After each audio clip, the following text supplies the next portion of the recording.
नमस्कार. कृषी दर्शन कार्यक्रमात मी डॉक्टर वनिता घाडगे आपल्या सर्वांचं स्वागत करते. मंडळी, जमीन म्हटलं की पाणी हा घटक खूप महत्त्वाचा आहे. कारण पाण्याशिवाय शेतीची कल्पना करणंच अवघड आहे. आणि पाण्याचं जर काटेकोरपणे आपल्याला नियोजन करायचं असेल तर मोबाईल ॲप ही संकल्पना सध्या खूप नावारूपाला आलेली. याच विषयावर आज आपण चर्चा करणार आहोत. आजच्या कार्यक्रमाचा विषय आपण जाणून घेऊया. आजच्या कार्यक्रमाचा विषय आहे सिंचनासाठी मोबाईल ॲपचा वापर. आणि या विषयावर सखोल मार्गदर्शन करण्यासाठी आज आपल्या भेटीला आलेले आहेत डॉक्टर महानंद माने सर, सहयोगी अधिष्ठाता कृषी महाविद्यालय पुणे. नमस्कार सर. नमस्कार. आजच्या कार्यक्रमात आपलं मनपूर्वक स्वागत. सर, सगळ्यात पहिल्यांदा आजच्या कार्यक्रमाचा आपला विषयच आहे की सिंचनासाठी मोबाईल ॲपचा वापर. आणि हे आम्हाला थोडंसं स्पष्ट करून सांगा. सिंचन शेतीसाठी किंवा कृषीसाठी फार आवश्यक आहे. आणि सिंचन करत असताना आपण हे पाणी जे देत असतो, कृत्रिमरित्या जे पाणी देत असतो, ते आपण साधारणतः जमिनीला देतो. बरोबर. कारण जमीन हे एक माध्यम आहे की ज्यातून मुळं हे पाणी शोषून घेऊ शकतात. डायरेक्ट पिकांना पाणी देण्याचे शास्त्रज्ञांनी प्रयोग केले. म्हणजे जसं आपण पाणी पिण्याच्या ऐवजी जर सलाईननी जर पाणी घेतलं तर काय परिणाम होईल, त्या पद्धतीचे परिणाम पिकांवर होतात. मग आता हे जे पाणी आहे ते खूप महत्त्वाचं आहे आणि ते आपण पाणी पिकांना देत आहोत. मग हे पाणी देत असताना आपण ते पारंपरिक पद्धती शेतकरी बंधू पूर्वी वापरत होते. आता बऱ्या प्रमाणात आधुनिक सिंचनाच्या पद्धतींकडे शेतकरी बंधू शिफ्ट झालेले आहेत. आणि ह्या आधुनिक सिंचन पद्धतींसाठी बराच आर्थिक गुंतवणूकही शेतकरी बंधूंनी केलेली असते. त्यामुळं ह्या सिंचन पद्धतींचा जास्तीत जास्त फायदा मिळण्यासाठी त्यामधून जे आपण इनपुट्स म्हणजे पाणी सिंचन देत आहोत, हे सिंचन ॲक्युरेट, प्रिसाइजली, काटेकोरपणे देणं गरजेचं असतं. आणि हा काटेकोरपणा आपल्याला मोबाईल ॲप वापरून साध्य करता येतो. त्यामुळं सिंचनासाठी मोबाईल ॲपचा वापर करणं हे एक काळाची गरज बनलेली आहे. आता या शेतीसाठी जे पाणी आहे तर या पाण्यासाठी कोणकोणत्या उपाययोजना आहेत? पारंपरिक पद्धतीने जर आपण बघितलं तर त्यामध्ये मोकाट पाणी देणं ही एक पद्धत आहे. त्यानंतर सरी वरंबा पद्धत आहे. नंतर वाफा पद्धत आहे. किंवा मग रुंद सरी वरंबा आहे. किंवा एक मोठा लांब असा वाफासुद्धा काही पिकांसाठी, सिरियल्ससारख्या पिकांसाठी केला जातो. तर ह्या पारंपरिक पद्धती आहेत. आणि ह्यांच्याच मधून शिफ्ट होऊन आधुनिक सिंचन पद्धती म्हणजे ठिबक सिंचन पद्धत आहे, मायक्रो स्प्रिंकलर आहे, सूक्ष्म तुषार त्याला म्हणतात, नंतर मायक्रो जेट आहे, नंतर लँडस्केप इरिगेशन म्हणजे बाग किंवा लॉन असेल तिथं लँडस्केप इरिगेशन वापरतात. किंवा मग पल्सेस किंवा सिरियल्स सारख्या पिकांसाठी ओव्हरहेड स्प्रिंकलर्स वापरतात. किंवा चारा पिकांसाठी पण ओव्हरहेड स्प्रिंकलर ही पद्धत वापरतात. याशिवाय रेनपोर्ट ही पद्धत आहे, रेनगन ही पद्धत आहे की रेनगननी तर साधारणतः मोठी रेनगन जर आपण घेतली तर साधारणतः 35 मीटर त्रिज्येवर पाणी फेकलं जातं. बरं सर, आत्ताच तुम्ही म्हटलात की ज्या काही पारंपरिक पाणी देण्याच्या पद्धती आहेत तर त्या पद्धती आणि आधुनिक पद्धती याच्यामधला फरक काय आहे? आणि ह्या आधुनिक पाणी देण्याच्या पद्धती ज्या आहेत त्या कोणकोणत्या पिकासाठी वापरता येतील? आपण पारंपरिक सिंचन पद्धतीमध्ये मोकाट पाणी देणं पाहिलं, रुंद वाफा पाहिला, सरी वरंबा पाहिली, किंवा गोल वाफासुद्धा आपण पाहिलं. तर यामध्ये आपण पाणी जे देत असतो तर ते पाणी शेत पूर्णपणे लेवल नसल्यामुळे ज्या बाजूला ढाळ असेल, उतार असेल त्या बाजूला हे पाणी जातं. म्हणजेच आपल्याला शेतामध्ये एक समान अशी पाण्याची डेप्थ किंवा लेवल मेंटेन करता येत नाही. त्यामुळं जे पीक आपण शेतामध्ये लावलेलं आहे ते त्या पिकाची वाढ एक समान अशी होत नाही. दुसरी गोष्ट, यामध्ये मजुरांची खूप आवश्यकता लागते. पारंपरिक सिंचन पद्धतीमध्ये गवत वाढतं, नंतर जे आपण खतं टाकतो, मूलद्रव्य टाकतो, तीसुद्धा एक समानपणे उपलब्ध पिकास होत नाहीत. आणि याचा परिणाम त्याच्या पिकाच्या वाढीवर आणि गुणवत्तेवर होतो. तर आता आधुनिक पद्धती ज्या आपण पाहिल्या की ठिबक आहे, micro sprinkler, microjet, landscape irrigation, overhead sprinkler, rain port, rain gun, तर ह्या पद्धती आपण सिंचनासाठी सर्व पिकांसाठी आपण ह्या वापरू शकतो. म्हणजे पट्टा पद्धतीने घेतली जाणारी भाजीपाला पिकं आहेत, बागा पिकं आहेत, यांच्यासाठी आपल्याला वापरता येतं. ऊसासारख्या पिकाला आपण ठिबक सिंचन वापरू शकतो. म्हणजे खरीप, रब्बी सर्व प्रकारच्या पिकांना आपण हे वापरू शकतो. नंतर जवळजवळ जी वाढणारी पिकं आहेत म्हणजे कोथिंबीर आहे, पालक आहे, मेथी आहे की जिथं आपल्याला किंवा चारा पीक आहेत की 100% क्षेत्र आपल्याला भिजवावं लागतं, तिथे आपण तुषार सिंचनाचा प्रभावीपणे वापर करू शकतो. आणि याशिवाय आपण रेनगन जी आहे तीसुद्धा ह्या चारा पिकांसाठी किंवा 100% क्षेत्र जिथं ओलीत खाली आणायचं आहे तिथं आपण वापरू शकतो. आणि याशिवाय विद्यापीठाने की सिंचनासाठी ह्यांचा कंबाईनपणे एकत्रितपणे वापर करण्यावर सुद्धा खूप चांगलं काम केलं आहे. म्हणजे समजा ऊसाला आपण ठिबक सिंचनाने पाणी दिलं आणि उन्हाळ्यामध्ये दुपारच्या वेळेला काही 4 ते 5 मिनटं जर आपण ओव्हरहेड स्प्रिंकलर्स लावले किंवा मायक्रो स्प्रिंकलरनी वरून पाणी दिलं तर आपलं मायक्रो क्लायमेट चांगलं होतं आणि त्यामुळे 22 ते 24% ही उत्पादनात वाढ होते. म्हणजे ह्या पद्धती आपण कंबाईननीसुद्धा वापरू शकतो आणि निश्चितच यामुळे पिकाची गुणवत्ता चांगली होते, उत्पादन वाढतं आणि त्यामुळे शेतकरी बंधूंना आर्थिक परतावा चांगला मिळण्यासाठी मदत होते. आता हे जे काही सिंचन आहे तुम्ही सांगताय तर ते कधी, कुठे आणि किती प्रमाणामध्ये द्यायचे? तर आता सिंचन पिकांना देण्यासाठी आपण पाहिले की हे पिकांची जी मुळं आहेत ती जमिनीमध्ये असतात, म्हणून जमीन हे एक माध्यम आहे, म्हणून आपण त्या जमिनीला किंवा मातीला हे पाणी देत आहोत. हायड्रोफोनिक्स किंवा एरोफोनिक्स सारख्या प्रकारामध्ये आपण डायरेक्ट त्याच्या रूट्सवर पाणी देऊ शकतो. पण इथे आपण सर्वसामान्य शेतकरी बंधूंसाठी की जे मोठ्या प्रमाणावर शेती करतायत जमिनीवर, तर त्यांच्यासाठी हे उपयुक्तता पाहत असल्यामुळे हे जे पाणी आपण सिंचनाचं देणार आहोत तर ती जी पिकांची कार्यक्षम मुळं पसरलेली आहेत त्या क्षेत्रामध्ये देणं आवश्यक असतं. कारण ती कार्यक्षम मुळं हे पाणी आणि मूलद्रव्य शोषून घेणार आहेत आणि ती पिकाला देणार आहेत की जी पिकाच्या वाढीसाठी उपयुक्त होणार आहेत. म्हणून या कार्यक्षम मुळांच्या कक्षेमध्ये हे पाणी द्यायचं. हे पाणी आता कधी द्यायचं तर आपण हे पाणी शक्यतो दुपारी उन्हाच्या ह्याच्यामध्ये न देता आपण सूर्य उगवण्याच्या अगोदर सकाळी जर दिलं किंवा सूर्य मावळल्यानंतर संध्याकाळी दिलं तर ते एक चांगलं राहतं. आता हे जे काही पाणी आपण देणार आहोत तर ते पाणी किती प्रमाणामध्ये द्यायचे? आता पाणी किती प्रमाणामध्ये देणं ही एक तांत्रिक बाब झाली आणि ही तांत्रिक बाबीचा शास्त्रीयदृष्ट्या खूप अभ्यास करण्यात आलेला आहे. पूर्वीपासून त्यामध्ये अभ्यास करून जे हरग्रीव्ज आहे, हरग्रीव्ज सोमानी पद्धत आहे, पेनमन पद्धत आहे, मॉडिफाईड पेनमन पद्धत आहे आणि त्यानंतर फूड अँड ॲग्रिकल्चर ऑर्गनायझेशन जागतिक जी संघटना आहे जिचं रोममध्ये हेडक्वार्टर आहे, त्यांनी वेगवेगळ्या देशांमध्ये ह्याच्यावर प्रयोग घेतले आणि त्यामध्ये मधून त्यांनी पेनमन मॉन्टिथ ही पद्धत जागतिक स्तरावर शिफारसीत केलेली आहे. आता ही पद्धत जी आहे तर ती या पद्धतीने पाण्याची गरज काढण्यासाठी आपण वातावरणातील घटक जे आहेत तर त्यांचा वापर केला जातो. त्यामध्ये 6 घटक महत्त्वाचे आहेत की मॅक्झिमम तापमान, मिनिमम तापमान, maximum humidity, minimum humidity, wind speed आणि सनशाईन आवर्स. तर हे 6 घटकांचा वापर करून त्याचं जे सूत्र आहे पेनमन मॉन्टिथचं तर त्या सूत्रामध्ये हे 6 घटक टाकून त्यामधून आपल्याला पाणी किती द्यायचं ह्याची डेप्थ आपल्याला उंची किंवा खोली आपण म्हणू तर ती त्यामधून मिळते आणि मग ती खोली आपण ह्या आधुनिक सिंचन पद्धतीने पिकांना देऊ शकतो. आता ह्या ज्या काही पद्धती आहेत तर त्या पद्धतीमध्ये सगळ्यात सोपी पद्धत कोणती आहे की ज्याचा अवलंब शेतकरी बंधू भगिनी सुलभ पद्धतीनं करू शकतील? आता पाणी किती देण्याचं जे आपण पाहत आहोत तर त्यामध्ये जी पेनमन मॉन्टिथ पद्धत आहे की जी शिफारस केलेली आहे FAOने तर ती अतिशय प्रिसाईज म्हणजे काटेकोरपणे सिंचन किती द्यायचं ह्याच्यासाठी वापरली जाते.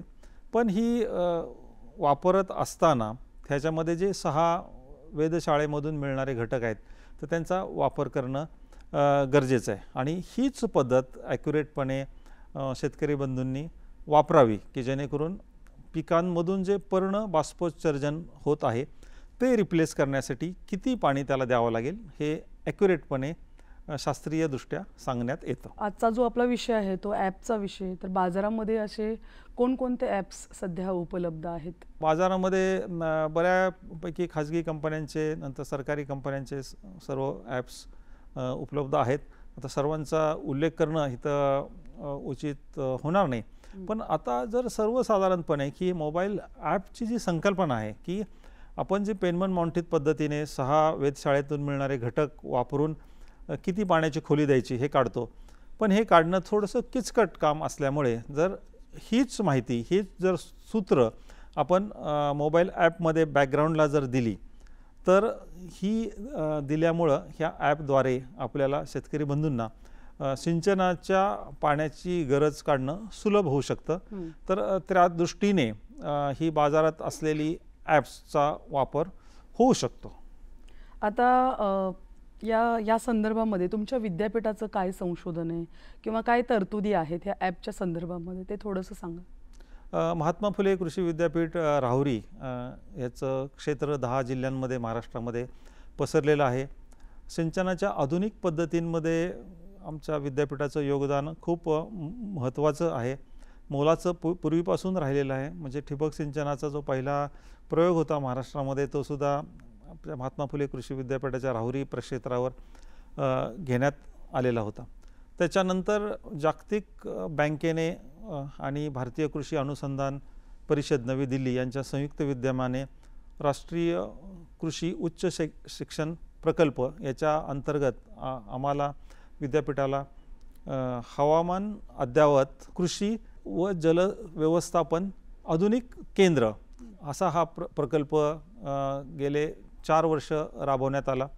आमच्या विद्यापीठाचे निवृत्त झालेले संशोधन संचालक डॉक्टर सुनील गोरंटेवार सर यांच्या मार्गदर्शनाखाली या प्रकल्पाने खूप चांगलं काम केलं. देशामध्ये जे असे प्रकल्प होते त्यामध्ये ह्या प्रकल्पाचा पहिला नंबर आला. तर या प्रकल्पामध्ये सिंचनावर आधारित खूप चांगलं काम करण्यात आलं. त्यामध्ये इंटरनेट ऑफ थिंग्स, सेन्सर्स असतील, ड्रोन्स असतील, हायपरस्पेक्ट्रल इमेजेस असतील, ह्याचं काम करण्यात आलं. ह्या प्रकल्पाअंतर्गत चांगली ॲप्स तयार करण्यात आली. याच्याशिवाय राष्ट्रीय कृषी विकास योजना चा एक प्रकल्प आमच्याकडे पिकाची सिंचन गरज सल्ला व सेवा योजना हा प्रकल्प ही राबवण्यात आला होता. ह्या प्रकल्पाअंतर्गतमध्ये वेगवेगळी लायसीमीटर्स खरेदी करून वेगवेगळ्या पिकांचे क्रॉप कोइफिशियंट काढण्यात आले. कारण ज्यावेळी आपण पिकांची पाण्याची गरज काढत असतो त्यावेळी आपल्याला संदर्भीय बाष्पसर्जन काढल्यानंतर त्याला क्रॉप कोइफिशियंटनी गुणायचं असतं आणि हे क्रॉप कोइफिशियंट आधुनिक पद्धतीने लायसीमीटर वापरून आमच्या विद्यापीठामध्ये काढण्यात आले आणि त्याच्यावर आधारित मग मोबाईल ॲप्स आमच्या इथे बनवण्यात आली. मग त्यामध्ये फुले इरिगेशन शेड्यूलर हे ॲप बनवण्यात आलं.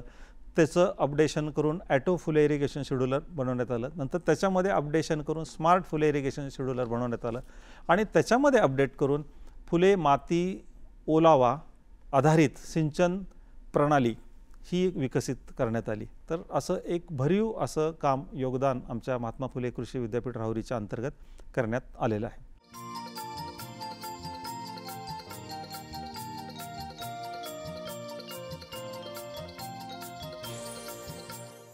सर, या सर्व ॲपची जी कार्यक्षमता आहे किंवा जी काही वैशिष्ट्ये आहेत ती काय काय आहेत? आता ह्यामध्ये जे पहिलं जे ॲप आहे ते फुले इरिगेशन शेड्यूलर. तर हे ॲप आपण शेतकरी बंधूंनी जर डाउनलोड केलं गुगल प्ले स्टोअरवरनं तर त्यामध्ये त्याचं क्षेत्र किती आहे, त्याची माती कोणत्या प्रकारची आहे, त्याचं पीक कोणतं आहे, नंतर त्याचं लोकेशन, कारण हे लोकेशन एक महत्त्वाचं असतं. लोकेशन ॲटोमॅटिक आपल्याला त्यामध्ये फीड करता येतं आणि ते दिल्यानंतर आपल्या पिकासाठी सिंचन पद्धत शेतकरी बंधू कोणती वापरणार आहे, ठिबक सिंचन वापरणार आहे की तुषार सिंचन वापरणार आहे की प्रवाही सिंचन, आणि त्याच्यासाठी तो पंप कोणता वापरत आहे हिची जर आपण त्या शेतकरी बंधूंनी माहिती त्यामध्ये अपलोड केली तर आपल्याला त्या शेतकरी बंधूंना सिंचन करण्यासाठी ती सिंचन पद्धत किती वेळ चालवायची त्याचं टायमिंग त्यामध्ये येतं. त्यामुळे तितका वेळ तो सिंचन पद्धत शेतकरी बंधू चालू शकतो. त्याच्यानंतर ॲटो फुले इरिगेशन शेड्यूलर हे पुढचं ॲप, त्याचंच ॲडव्हान्स व्हर्जन आलं. तर त्यामध्ये आपण काय केलं की पंप चालवण्याचा टायमिंग आपल्याला पहिल्या ॲपमधून आला, पण ह्या टायमिंगला हा पंप सुरू कोण करेल आणि बंद कोण करेल, तर त्याच्यासाठी आम्ही पंपाचा कंट्रोलर हे नवीन कंट्रोलर इक्विपमेंट त्यामध्ये दिलं आणि ह्या मोबाईल ॲपद्वारे हे कंट्रोलरला संदेश जातो आणि मग समजा आज मला सिंचन द्यायचं आहे आणि आज 25 मिनटं मला सिंचन द्यायचं आहे, तर मग ते टायमिंग त्या कंट्रोलरला जातं आणि मग तो कंट्रोलर पंप 25 मिनटं चालू करतो. आता याचं आणखीन विशेष वैशिष्ट्य असं की समजा 25 मिनटाच्या टाईममध्ये 10 मिनिट सिंचन झाल्यानंतर समजा लाईटचा पुरवठा खंडित झाला काही कारणामुळे, तर नंतर ज्यावेळी लाईट येईल त्यावेळी उरलेले 15 मिनटाचं सिंचन केलं जातं. नंतर ह्याचा पुढचा भाग जो स्मार्ट फुले इरिगेशन शेड्यूलर आहे की शेतकरी बंधू शेतामध्ये एकाच सगळ्याच शेतामध्ये एकाच प्रकारचं पीक नसतं. बऱ्याचदा वेगवेगळी पिकं वेगवेगळ्या जमिनीच्या तुकड्यांवर शेतकरी बंधू घेत असतो. मग हे प्रत्येक तुकड्याला जर आपण आधुनिक सिंचन पद्धतीसाठी पाईप नेटवर्क आणि त्याला प्रत्येक तुकड्याला एक सोलोनेड व्हॉल्व दिला, तर हा सोलोनेड व्हॉल्व आणि कंट्रोलर आणि मोबाईल ॲप ह्यांचा वापर केला तर आपण प्रत्येक पीकनिहाय ह्या क्षेत्राची जर नोंद ॲपमध्ये केली तर प्रत्येक पिकाचं क्षेत्र म्हणजे वेगवेगळ्या पिकांचं वेगवेगळ्या जमिनीवर वेगवेगळ्या सिंचन पद्धतीने किती वेळ चालवायचं ह्याचं टायमिंग तो मोबाईल ॲप स्मार्ट फुले इरिगेशन शेड्यूलर कंट्रोलरद्वारे नियंत्रित करून तो सोलोनाइड व्हॉल्व त्या पिकाच्या त्या क्षेत्राच्या हेडला जो दिलेला असतो तो नियंत्रित करण्याचं काम करतो. म्हणजेच वेगवेगळ्या पिकांसाठी वेगवेगळ्या सिंचन पद्धतीने आधुनिक काटेकोरपणे सिंचन करण्यासाठी स्मार्ट फुले इरिगेशन शेड्यूलरचा उपयोग होतो. याच्याशिवाय आपण फुले माती ओलावा सिंचन वेळापत्रक प्रणाली ही विकसित केलेली आहे. ह्यामध्ये 30 सेंटीमीटर 60 सेंटीमीटर आणि 90 सेंटीमीटर खोलीवर सेन्सर्स दिलेले आहेत. हे साधारणतः 1 एकर क्षेत्रासाठी 5 सेन्सर्स लावणं गरजेचं आहे. म्हणजे समजा आपलं फळबाग पीक असेल तर 60 सेंटीमीटरवर लावतील, भाजीपाला पीक असेल तर 30 सेंटीमीटरवर हा सेन्सर लावता येईल. आणि मग ह्या 5 ठिकाणाचं मॉइश्चरचं सेन्सिंग करून तो कंट्रोलरला सांगतो की पाणी वापसा स्थितीपासून किती कमी आहे आणि ते वापसा स्थितीला आणण्यासाठी आपल्याला आता पंप सुरू करावा लागेल. पंप सुरू केल्यानंतर जमिनीमधील पाण्याची लेवल वाढत वाढत ती वापसा स्थितीला आली की ते सेन्सर्स त्या कंट्रोलरला सांगतात की आता ही स्थिती वापसा स्थितीला आलेली आहे, आता पंप चालू करण्याची आणखीन जास्त वेळ चालू ठेवण्याची गरज नाही आहे आणि त्यामुळे तो पंप बंद होतो.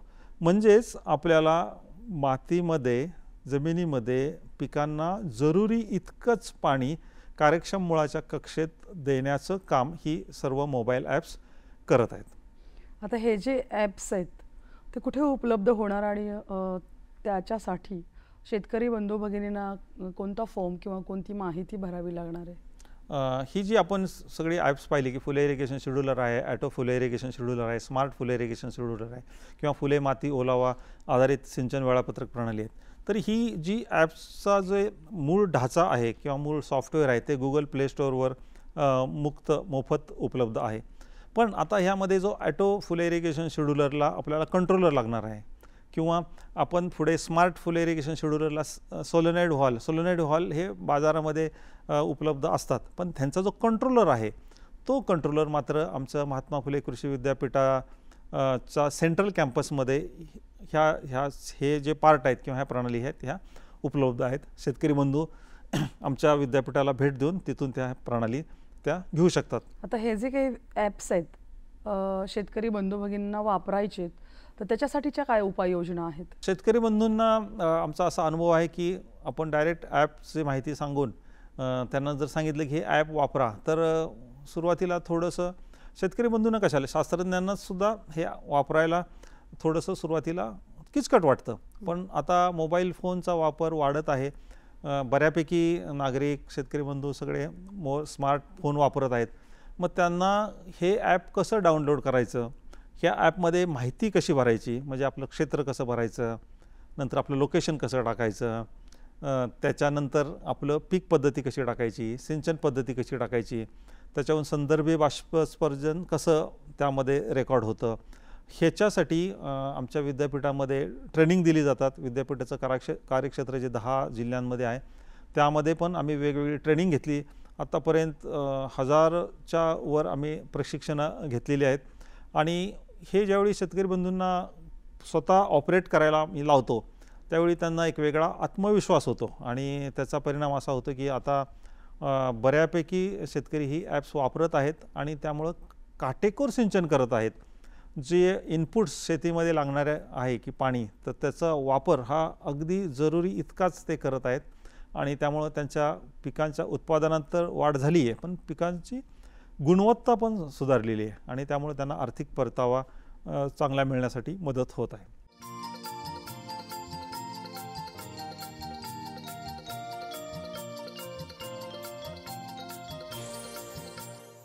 शेतकरी बंधू भगिनी ह्या मोबाईल ॲपचा जेव्हा वापर करतील तर त्यांना कोणकोणते फायदे होणार आहेत?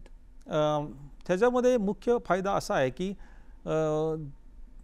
जमीन की ज्या पिकांच्या मुळांच्या कार्यक्षम कक्षेतली ती जमीन आहे किंवा माती आहे ती वापसा स्थितीमध्ये ठेवणं सर्व काळ महत्त्वाचं आहे. ती जर वापसा स्थितीपेक्षा जर त्यामध्ये जास्त पाणी आलं म्हणजे त्यामध्ये हवेचं प्रमाण जर कमी असेल तर मुळांना श्वसन करता येणार नाही, त्यामुळे त्यांची पिकाची वाढ चांगली होणार नाही आणि परिणामार्थ मुळं जोमदार होणार नाहीत आणि त्यामुळे ती दुसरी मूलद्रव्यसुद्धा ॲब्झॉर्ब करणार नाहीत. ह्याच्या उलटं जर वापसा स्थितीपेक्षा खूप कमी पाणी असेल तर मुळांना हे पाणीच उपलब्ध नसेल तर मग ते त्यांचं शोषण पिकांचं नीट होणार नाही आणि त्यामुळेही त्यांची वाढ कमी होईल. म्हणून आपण ह्या ॲप्स वापरल्यामुळे 24 तास आपण ही वापसा स्थिती ठेवण्याचं काम करत आहोत. म्हणजे जसं एखादा खूप श्रीमंत माणूस असेल किंवा एखादा राजासारखा माणूस असेल आणि त्याला सगळंच खाद्यपदार्थ उपलब्ध आहेत आणि त्याने नेहमीच कुठला खाद्यपदार्थ जो खात राहिला तर त्याचं आरोग्यावर परिणाम होईल. तसंच आहे की ही माती आहे आणि पाणी आहे तर हे शाश्वत शेतीचे जे स्रोत आहेत ते खूप काटेकोरपणे वापरणं गरजेचं आहे, नियोजन पद्धती. नाहीतर मग खूप पाणी जर दिलं, आपण पाहतो बऱ्याच ठिकाणी की खूप मोकाट पद्धतीने पाणी दिलं आणि जमिनी नापीक होत चालल्यात, सलाईन अल्कलाईन होत चालल्यात. पाण्याची गुणवत्ता जी आहे तर त्याचं क्षार 1000 ppm पेक्षा जास्त होत चाललेलं आहे आणि त्यामुळे बऱ्याचदा काही प्रगतशील शेतकऱ्यांनी त्यांच्या शेतीसाठी फवारणीसाठी वगैरे जे पाणी लागतं त्याच्यासाठी काही आरो प्लॅन्ट लावलेले आहेत. असं सुद्धा उदाहरणं आत्ता आपल्याकडं आहेत. त्यामुळे हे स्रोत अतिशय काटेकोरपणे वापरले जाण्यासाठी आणि यांची गुणवत्ता टिकवण्यासाठी ह्या मोबाईल ॲपचा खूप चांगल्या प्रकारे शेतकरी बंधूंना उपयोग होत आहे. आता हे जे काही मोबाईल ॲप आणि कृत्रिम बुद्धिमत्ता याच्यामध्ये काय साम्य आहे? शेतीमधील कृत्रिम बुद्धिमत्तेचा वापर वाढत आहे. आपल्या महाराष्ट्र सरकारने पण त्यासाठी अर्थसंकल्पामध्ये सुद्धा विशेष तरतूद केलेली आहे. तर ह्याचं जर आपण पाहिलं तर कृत्रिम बुद्धिमत्तेमुळे शेतीमध्ये वापर करत असताना की त्यामध्ये सॉईलमध्ये काही सेन्सर्स लावावे लागतात आणि आपल्या वातावरणामध्ये काही सेन्सर्स लावावे लागतात. म्हणजे समजा वातावरणामध्ये पाऊस येणार असेल किंवा आर्द्रता वाढणार असेल तर त्यामुळे काही किडी वाढतील किंवा पाऊस येणार असेल तर त्याच्या अगोदर आदल्या दिवशी पाणी देण्याची काही गरज नाही आहे. तसेच सॉईलमध्ये जे सेन्सर्स लावलेत त्यामुळे सॉईलमध्ये मूलद्रव्य कोणती आहेत आणि कोणती मूलद्रव्य त्या पिकास द्यावी लागणार आहेत तर ही सगळी जी माहिती आहे, हा सगळा जो डेटा आहे हा आपल्याला डॅशबोर्डवर, कॉम्प्युटरच्या डॅशबोर्डवर दिसतो आणि त्यानुसार आपल्याला नियोजन करणं सोपं जातं. तर ह्या दुसऱ्या बाजूला आपण मोबाईल ॲप्स जर ही पाहिली, आपण आत्ता जी सिंचनासाठी वापरतो तर ही पण एक निर्णय प्रक्रिया देतात. पण ह्यामध्ये मोबाईल ॲप्समध्ये आपल्या वातावरणातील घटकांचा विचार करून किती त्या पिकाला पाणी द्यायचं आहे, सिंचन किती द्यायचं, किती वेळ द्यायचं ह्याची ती माहिती देतात. तर आपण जर स्मार्ट शेती करण्याकडे चाललेलो आहोत तर ह्या स्मार्ट शेती करण्याकडे चालला असताना मोबाईल ॲप्स ही एक पहिली पायरी आपण म्हणूया आणि कृत्रिम बुद्धिमत्तेचा शेतीमध्ये वापर हा अतिशय पुढचा टप्पा असं आपल्याला वर्गीकरण करता येईल. जाता जाता आपल्या शेतकरी बंधू आणि भगिनींसाठी आपण कोणता संदेश द्याल? शेतकरी बंधूंना आम्ही एवढीच विनंती करू की शेतीमध्ये आपण जे वेगवेगळे इनपुट्स वापरतो की म्हणजे पाणी आहे, मूलद्रव्य आहेत, सीड्स आहेत, सीड प्रोसेसिंग करावं लागतं ते आहे, त्याबरोबर विज्ञान हे एक इनपुट आहे आणि हे विज्ञान किंवा ज्ञान हे मिळण्यासाठी जी चारही कृषी विद्यापीठं जे काम करत आहेत, संशोधन केंद्र आहेत, भारतीय कृषी अनुसंधान परिषदेची संशोधन केंद्र आहेत, तर ह्यांना शेतकरी बंधूंनी आपल्या जवळ जे केंद्र असेल, काय कॉलेज असेल, विद्यापीठ असेल तिथं भेट द्याव्या. तिथील जे शास्त्रज्ञ काम करत आहेत त्यांचे प्रयोग आहेत ते पाहावेत, बारकाईने समजून त्यातल्या खाचाखोचा समजून घ्याव्यात आणि ह्या शास्त्रीय ज्ञानाचा वापर आपल्या शेतीमध्ये करावा जेणेकरून त्यांचं शाश्वत शेतीचे स्रोत, जमीन, पाणी हे चांगले राहतील आणि त्यांच्या पिकाचं उत्पादन वाढेल, त्याची गुणवत्ता वाढेल आणि परिणामी शेतकरी बंधूंना आर्थिक परतावा मिळण्यासाठी फायदा होईल. शेतकरी बंधू आणि भगिनींनो, सरांनी सांगितल्याप्रमाणे सिंचनासाठी जर मोबाईल ॲपचा आपण वापर केला तर तुम्ही स्वतःचा वेळ, पैसा आणि श्रम वाचवू शकता आणि भरघोस असं उत्पादन घेऊ शकता. सर, आपण या ठिकाणी आलात, मग आजपासून इतकं चांगलं मार्गदर्शन केलं, सह्याद्री वाहिनीच्या वतीनं मी आपले मनापासून आभारी. धन्यवाद सर.